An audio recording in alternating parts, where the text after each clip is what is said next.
All right, everybody. The second beta isn't over yet, but I think I've played enough to give some thoughts on DNF Duel. First thing's the good stuff. I mean, the visuals are great, even on PS4. It just looks awesome. It also makes the moves really satisfying to do, considering how cool that they look. The internet blows my mind, honestly. And I've played a lot of fighting games online, and I've had some, really good experiences with online in certain games. Killer Instinct obviously has great online. Injustice 2, in some instances, I had crazy good online as well when I shouldn't have. And DNF Duel is another one like that, but it takes it to the next level. I mean, I was playing wirelessly for the vast majority of these matches, which I would never, ever do if I was trying to be competitive in a fighting game. And it was fine. It was fine against people in Asia, felt smooth as silk, and that's incredible. I mean, to have solid online, if this stays with the game, especially for crossplay with PS4, PS5, PC, I mean, that can help a game, fighting game's longevity so much. So I'm super hopeful in that regard. The roster, I only really played the Berserker and the Grappler some, but I definitely fought against a lot of different characters, and I gotta say, both from playing two different characters and also fighting, actually I played the Kenochi as well, so 3 characters, but playing 3 different characters and fighting against most of the roster, I think I fought everybody at least once. It feels different, it feels varied, and that's nice, meaning you really have to have different strategies against the, Dragon Warrior. You're going to be dealing with air fireballs and aerial attacks more. Against the Ranger, it's more ground and combat. Against the Vanguard, again, ground and combat, but a length, so there's a lot of different things to consider in each of those matchups. I've played a long matchup against the Berserker, and that was interesting too, just to learn how it works. So that's certainly a positive. As I was saying, the attacks, they feel super satisfying to hit. And in terms of combos, I would say that there is some variety. Even as I showed in my videos, from basic combos to mid-level combos, there's already some stuff mixing up there. And that's not even getting into the more advanced combos, which do exist, where you're chaining some of the things that I talked about together. Conversion is certainly a part of this, where you're turning your white health into a freeze to extend combos, and there's some cool stuff you can do there. The Berserker gets more options with this because you can create white health for yourself anytime you use Frenzy, and I've definitely heard people say that they're not always getting to use conversion with their character, so that is something that we'll just have to wait and see, because while there are options without conversion, conversion definitely adds. So we're going to have to see what they do, what Arxis does with that particular mechanic to give it to more characters more often, potentially. Footsies, this is where I can start getting into some of the kind of nothing bad about this game, but because characters do move slower, and because you got some really big buttons or big projectiles, and there's no blocking in the air, you can end up feeling a little locked down.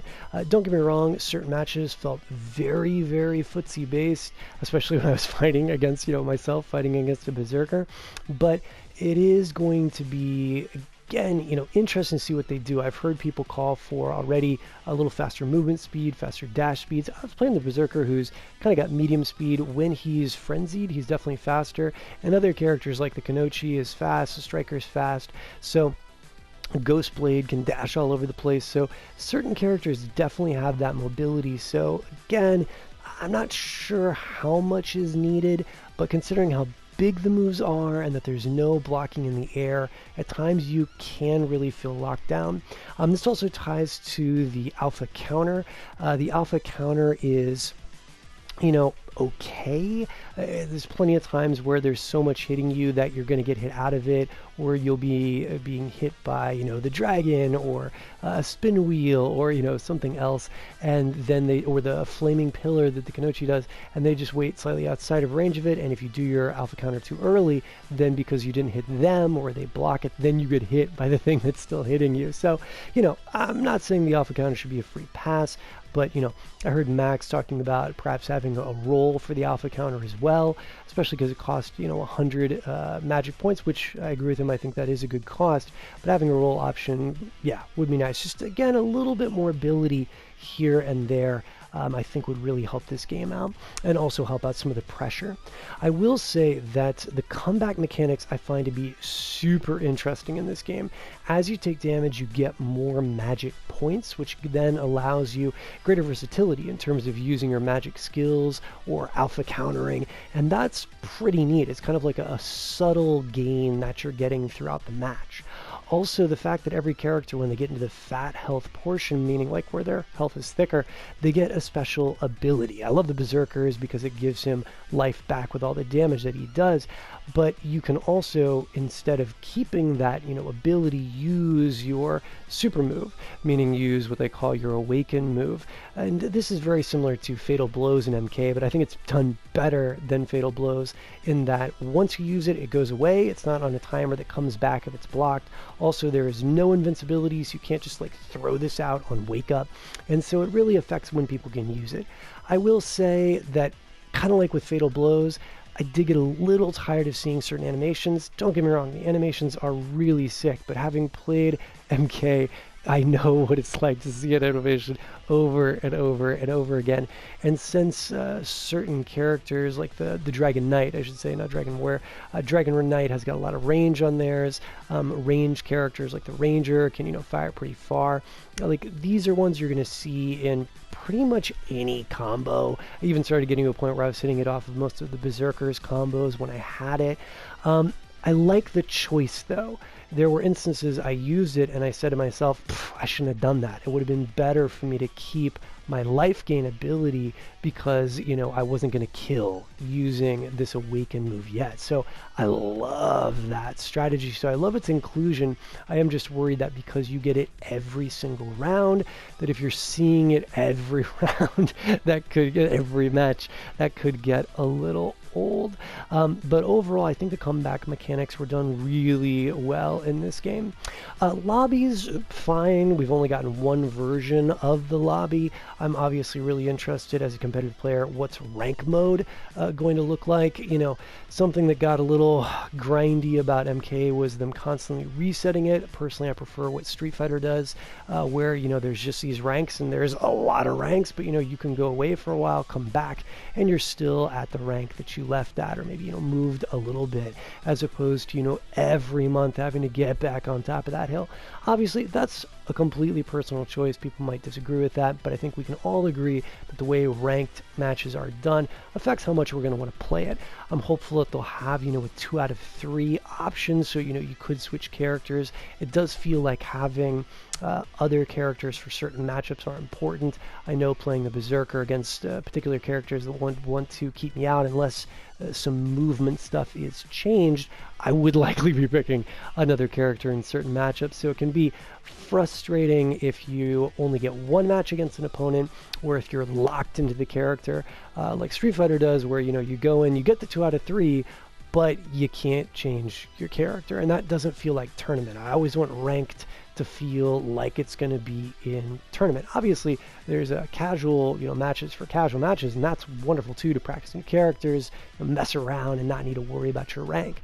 But having the ability to play ranked matches like a tournament would be, or at least close to a tournament would be, at least 2 out of 3, and the ability to change characters, those are things that I would really want. So obviously I've moved sort of into extrapolations and hopes for this game.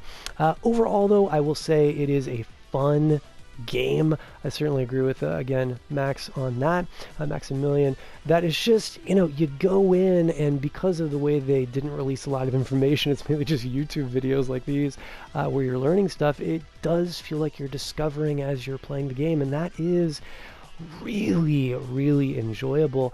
But even if that wasn't the case, again, the moves are just satisfying to hit because the game is so beautiful, and I love this fantasy aesthetic. If you like fantasy, I mean, it's nice. It's nice, and there is enough combo variety, at least with a couple days of playing, that it feels okay. Obviously, time will tell in months and years, how this will go. But I am hopeful about this game, considering that it's fun, it's gorgeous, the internet is incredibly good.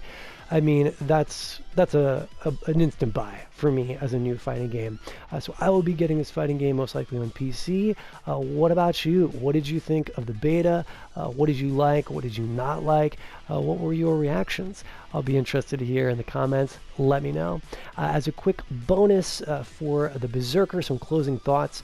I think the Berserker is a really fun character. The Berserker definitely shines with pressure. That's something that I wasn't doing a lot of initially. I was more kind of resetting neutral, which is not a good idea against certain characters. But since guard break exists in this, that's the meter right beside the timer. If you hit somebody enough, you'll actually break their guard and, you know, get a full combo.